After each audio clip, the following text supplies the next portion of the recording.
Excuse me, this is a managed community. And you do not just show up here unannounced. I am the HOA president, and I will need to see your documentation before any of this continues, which by law requires this. We have standards in this community. Not everyone who purchased a home here belongs. HOA President Margaret Kensington stormed across the freshly cut lawn of 808 Cypress Creek Road.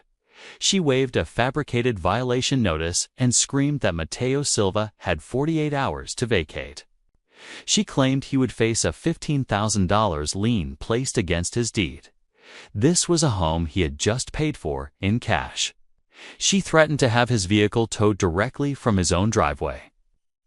She threatened to contact the county to flag his permits and personally ensure he expelled never got a single renovation approved in Silverleaf Estates. What she didn't know was that Mateo Silva held a Level 6 security clearance. He had personally trained federal attorneys in combat law during his third deployment. He had already forwarded every recorded interaction to a civil rights firm that had dismantled 4 HOAs just like hers. Before we go further, what city or country are you watching from? Drop it in the comments. We love seeing where you're tuning in from. And if you believe that no HOA president should ever have the power to weaponize a neighborhood against an innocent homeowner, hit that like and subscribe button and join us here on Karen Conflict. It was a Tuesday morning in late September when Mateo Silva, 34, pulled his black F250 into his driveway. He parked at 808 Cypress Creek Road in the Silverleaf Estates subdivision of Henderson, Nevada. It was a middle-class neighborhood sitting just outside Las Vegas in Clark County. Oak trees lined every street, and American flags hung from half the porches. Mateo had closed on the property 6 weeks earlier, paying $347,000 in cash. There was no mortgage, no contingencies, and absolutely no delays. He had spent 12 years as a United States Navy SEAL. He had completed 3 combat deployments across 2 continents and returned home to Nevada with one specific goal. He wanted to plant roots in the state he grew up in. He wanted a neighborhood quiet enough to finally sleep through the night. He was unloading boxes from the bed of his truck. His sleeves were rolled up, and he was methodical and unhurried. He moved the way only a man trained to operate under pressure can be. That was when he first noticed her watching from across the street. Margaret Kensington, 58, had been the HOA president of Silverleaf Estates for 9 consecutive years. She stood at the edge of her driveway on Cypress Creek Road. She held a coffee mug in one hand and her phone in the other. Her eyes were fixed on Mateo with the kind of look that wasn't curiosity. It was pure calculation. She had held her position on the board longer than most residents had lived in the neighborhood. In that time, she had developed a reputation that even the county's property management office had noted. She was known for selective enforcement and inflated fines. There was a clear pattern of targeting homeowners she deemed undesirable without ever putting that specific word in writing. Margaret crossed the street before Mateo had carried a second box through the front door. She introduced herself the way people do when they want authority without accountability. She gave her name first, her title second, and offered absolutely no smile. She told Mateo that the Silverleaf Estates HOA required all new residents to submit an architectural review form. She claimed this form was required before any move-in activity could begin. She cited what she called Section 3.7 of the community bylaws and handed him a printed violation notice. It was already filled out and dated, as if she had written it before he even arrived. She informed him that failure to comply within 48 hours would result in daily fines. She also threatened a formal lien filing with Clark County. Mateo calmly asked her to show him where Section 3.7 required a form for a standard residential move-in. She simply talked over him. When he asked for her name in writing on the notice, her jaw tightened. Then she looked him up and down and said words she could never take back. "We have standards in this community. Not everyone who buys a house here belongs in it." Mateo said nothing. He took the violation notice, folded it once, and placed it in his back pocket. Then he went back to unloading his truck. What Margaret Kensington read as submission was something else entirely. It was documentation beginning. Mateo Silva had been trained by the United States military to document absolutely everything. Margaret Kensington did not stop at just one violation notice.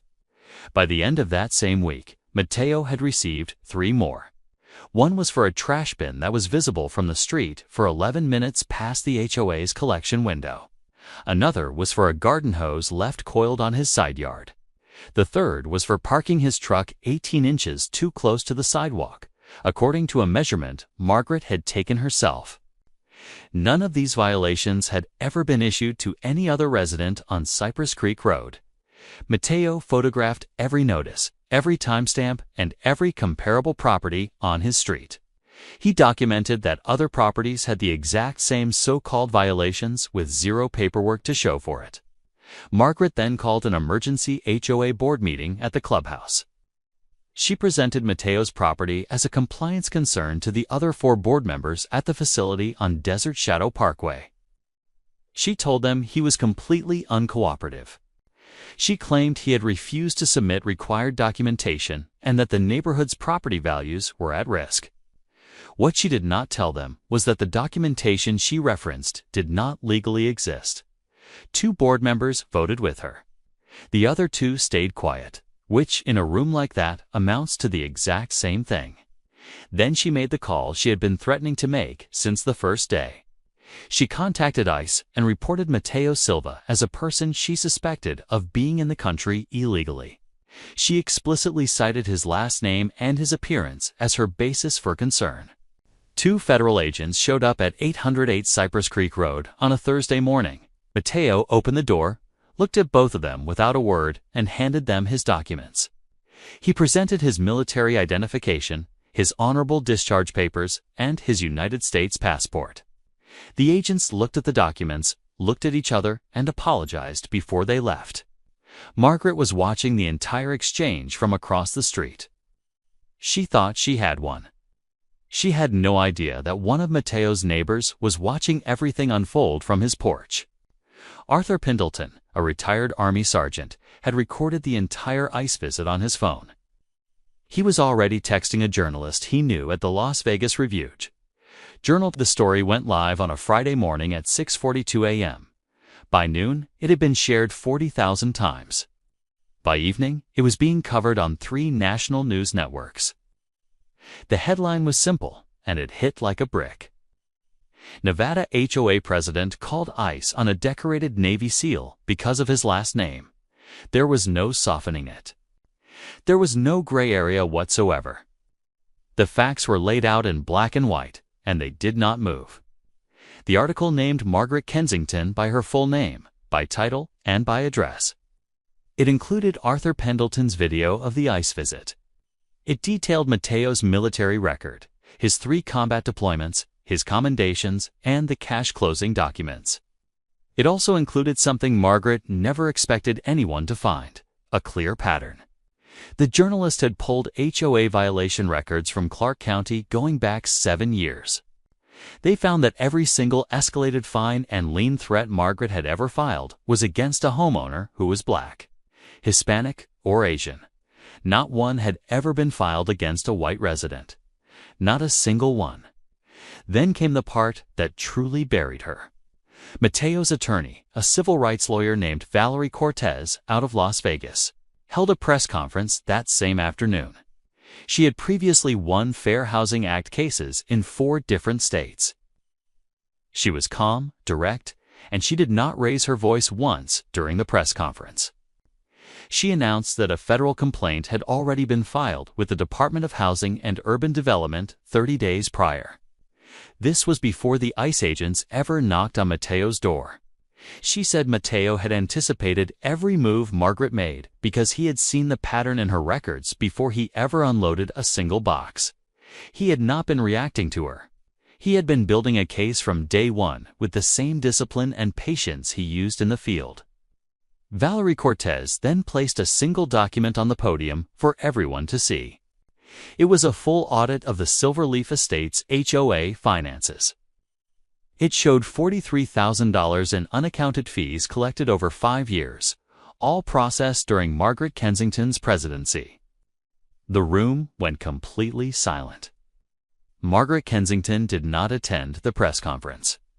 She had stopped answering her phone 2 hours before it even started. The Silver Leaf Estates HOA board held an emergency meeting for days after the press conference. It lasted exactly 19 minutes. Margaret Kensington was removed as HOA president by a unanimous vote. This included the 2 members who had supported her from the very beginning. Nobody defended her. Nobody called her afterward to check on her. The people who had stood in that clubhouse on Desert Shadow Parkway and nodded along while she targeted Teo Silva were now doing everything they could to distance themselves from her name. It didn't work. Valerie Cortez's firm named the HOA board as a whole in the federal lawsuit, not just Margaret. Every member who had approved a fraudulent violation notice was listed. Every member who voted on an illegal fine or stayed silent during the targeting of Mateo Silva was named in the filing. The lawsuit cited violations of the Fair Housing Act and abuse of HOA authority. It also included the financial misconduct connected to the $43,000 audit discrepancy. Clark County opened a separate investigation into the HOA's financial records within 2 weeks. Margaret hired a private attorney. The retainer alone cost her $18,000. Her home, the one she had lived in for 11 years on Cypress Creek Road, went on the market 3 months later. She sold it at a massive loss.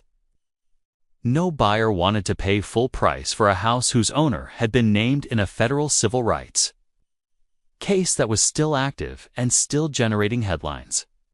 The neighborhood she had spent 9 years trying to control had moved on without her before the for sale sign was even dry. Mateo Silva never moved out. He finished unpacking, planted a garden along his side yard, and repainted his front door a deep navy blue. He did not give many interviews, but when he did speak, he kept it short. He said he did not buy that house to make a point. He bought it because he earned it, the same way he earned everything else in his life. He earned it through work, through discipline, and through a refusal to be moved by people who confuse cruelty with authority. 808 Cypress Creek Road was his. It always had been. If this story reminded you that rights are worth fighting for, no matter who tries to take them, share this video with someone who needs to hear it. And if you have a story of your own, drop it in the comments. We read every single one. See you on the next one, right here on Karen Conflict.